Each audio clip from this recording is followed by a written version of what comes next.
இந்த ஆடியோ லான்ச்ல நம்ம super star பேசினதை இப்போ நீங்க எல்லாரும் கேட்டிருக்கீங்க.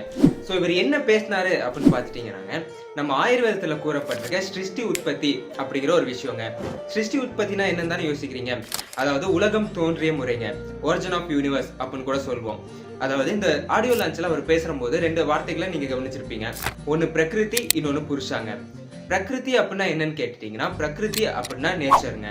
அண்ட் புருஷா அப்படின்னா என்னன்னா ஒரு உடல் அல்லது ஒரு பாடி அப்படின்னு கூட வச்சுக்கலாம். இது ரெண்டும் சேரும் போது இது கூட மனஸ் அப்படிங்கிற ஒரு விஷயமும் சேர்ந்து மானசீக குணங்களான சத்துவம், ரஜஸ், தமஸ் அப்படிங்கிற 3 குணங்களை ஃபார்ம் பண்ணுங்க. சத்துவம், ரஜஸ், தமஸ் இது நீங்க நிறைய விஷயங்களை கேள்விப்பட்டிருப்பீங்க. சத்துவத்தோட ஒரு குணங்கள் தனியா இருக்கும், ரஜஸோட குணங்கள் தனி, தமஸோட குணங்கள் தனி. இந்த 3 குணங்களை வச்சுதான் தனிப்பட்ட ஒருத்தரோட குணம் எப்படி இருக்கும் அப்படிங்கிறதும் தெரிய வருங்க. ஸோ இந்த சத்துவ, ரஜஸ், தமஸ் இது 3 ஃபார்ம் ஆனதுக்கு அப்புறம் என்ன ஆகும்னு கேட்டீங்கன்னா, இந்த ரஜஸும் தமஸும் இருக்கீங்க இல்லைங்களா, இது ரெண்டும் சேர்ந்து பஞ்சமகா பூதங்களை ஃபார்ம் பண்ணுங்க. பஞ்சமகா பூதங்கள் அப்படின்னா உங்களுக்கே தெரியும், நிலம், நீர், காற்று, நெருப்பு, ஆகாயம்ங்க. அதுக்கப்புறம் இந்த சத்துவமும் ரஜஸும் இருக்கு இல்லைங்களா, இது என்ன பண்ணும் அப்படின்னு கேட்டீங்கன்னா 11 இந்திரியங்களை ஃபார்ம் பண்ணுங்க. அது என்னப்பா 11 இந்திரியம், 5 வேணா நாங்க அதிகமா கேள்விப்பட்டிருப்போம் அப்படின்னு நீங்க யோசிக்கிறீங்க. உங்க மைண்ட் வாய்ஸ் எனக்கு கேக்குது. ஆனா 11 என்ன அப்படின்னு கேட்டீங்கன்னா, அதுல 5 ஞான இந்திரியா. அது நமக்கு தெரிஞ்ச அந்த 5 உணர்வுகள்ங்க. பாக்குறது, ஸ்மெல் பண்றது, டேஸ்ட் அண்ட் டச் அண்ட் கேட்கறது, இது அந்த 5 ஞான இந்திரியங்கள்ங்க. அண்ட் அடுத்தது பாத்தீங்கன்னா 5 கர்ம இந்திரியங்கள். இதை நம்ம ஆயுர்வேதத்துல என்ன சொல்வோம்னா வாக், பாணி, பாத, பாயு, உபஸ்த அப்படின்னு சொல்லுவோம். அண்ட் இதுல வாக் அப்படின்னா என்னன்னு கேட்டீங்கன்னா நம்ம பேசுறதுங்க.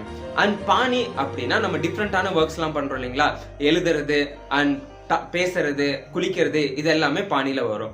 அண்ட் பாதை அப்படின்னா என்னன்னு கேட்டீங்கன்னா அதுவும் டிஃப்ரெண்டான ஒர்க்ஸ் மாதிரி தாங்க, நடக்கிறது, ஓடுறது, இதெல்லாம் பாதை. அண்ட் பாயு அப்படின்னா என்னன்னு கேட்டீங்கன்னா மலம் சார்ந்த விஷயங்கள், அந்த வழியில இருக்கிற அந்த ஆரிஃபேசஸ் அது எல்லாமே சேர்ந்தது பாயு. அண்ட் உபஸ்த அப்படின்னு கேட்டீங்கன்னா மூத்திரம் சார்ந்த விஷயங்கள், இது எல்லாமே உபஸ்த அப்படின்னு சொல்றோங்க.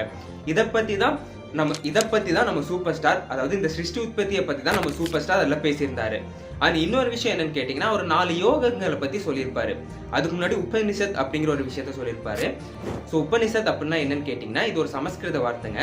இதுக்கு கரெக்டான மீனிங் அப்படின்னா என்ன அப்படின்னு பார்த்தோம் அப்படின்னா, குருக்கள்லாம் இருப்பாங்க இல்லைங்களா, அவங்க பக்கத்திலேயே உட்காந்து சில விஷயங்களை நம்ம கத்துப்போம்.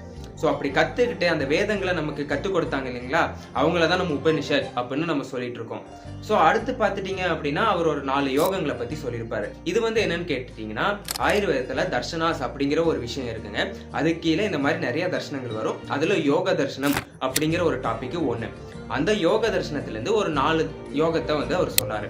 ராஜயோகா அப்படின்னு ஃபர்ஸ்ட் மென்ஷன் பண்ணிருப்பாரு. ஸோ ராஜயோகா அப்படின்னா என்னன்னு கேட்டீங்கன்னா நம்ம வாழ்ந்ததுக்கு அப்புறம் ஒரு முக்கியமான விஷயம் என்னன்னு கேட்டீங்கன்னா மோட்சம் அடையிறது அப்படின்னு சொல்லுவோம். ஸோ அந்த மோட்சத்தை அடையறதுக்கான அஷ்டாங்க யோகம் அப்படிங்கிற 8 விஷயங்களை இந்த ராஜயோகம் சொல்லுங்க. ஸோ அதுக்கப்புறம் பார்த்துட்டீங்கன்னா ஹத்த யோகா அப்படின்னு சொல்லியிருப்பாரு. ஹத்த யோகானா என்னன்னு கேட்டீங்கன்னா உடலை சுத்தப்படுத்தணும் இல்லைங்களா, பாடி பியூரிஃபையா இருக்கணும்ல, அந்த பாடியை பியூரிஃபை பண்றதுக்கான ஒரு 6 விஷயங்களை இந்த ஹத்த யோகம் சொல்லும். அடுத்து பார்த்துட்டீங்கன்னா லய யோகம். லய யோகத்தை பத்தி அவர் சொல்லியிருப்பாரு. அதுக்கப்புறம் இல்லாம அதுல ஆத்மாக்களை பத்தி சொல்லியிருப்பாரு, ஜீவாத்மா, பரமாத்மா அப்படின்னு. ஸோ இந்த லய யோகால என்ன ஆகும்னா நம்மளோட பிராணம், அதாவது மூச்சையும் ஆத்மா, மனஸ், ஆத்மா இது எல்லாத்தையுமே கட்டுப்படுத்துறதையும் பியூரா வச்சுக்கிறத பத்தியும் இந்த லய யோகா நமக்கு சொல்லும். அண்ட் பக்தி யோகா. பக்தி யோகா உங்களுக்கு பேர்லயே நீங்க தெரிஞ்சு இருப்பீங்க. பக்தி அப்படின்னா கடவுளை கும்பிடணும் அப்படிங்கிறது. கடவுளை கும்பிடுறது முக்கியம் இல்லைங்க, எந்த ஒரு ஆசைகளும் ஏக்கமும் இல்லாம கடவுளை நம்ம நினைச்சு வணங்குறது தான் பக்தி யோகம் அப்படிங்கிற விஷயம். இந்த விஷயங்களை எல்லாத்தையுமே நம்ம சூப்பர் ஸ்டார் ஃபாலோ பண்றாரு அப்படிங்கிறது உண்மையிலே நம்ம பெருமைப்படக்கூடிய ஒரு விஷயங்க. அது மட்டும் இல்லாம சூப்பர் ஸ்டார் மாதிரி ஆகணும், அவரை மாதிரி ஸ்டைலா பண்ணணும், பைக்ல போகணும், அதை பண்ணணும், இதை பண்ணணும்னு நினைக்கிற ஒவ்வொரு ரசிகர்களும் ஒவ்வொரு மக்கள்களும் இந்த ஆயுர்வேதத்துல கூறப்பட்டிருக்க இந்த விஷயங்களையும் நீங்க ஃபாலோ பண்ணீங்க அப்படின்னா உங்க லைஃபும் நல்லா இருக்குங்க, உங்களோட உடல், உள்ளம், மனசு எல்லாமே கரெக்டா இருக்குங்க. ஸோ சூப்பர் ஸ்டாரோட ஸ்டைலை ஃபாலோ பண்றது மட்டும் இல்லாம அவர் சொல்ற இந்த நல்ல விஷயங்களையும் ஃபாலோ பண்ணுங்க. உங்களுக்கு கண்டிப்பா நல்லது நடக்கும். நன்றி.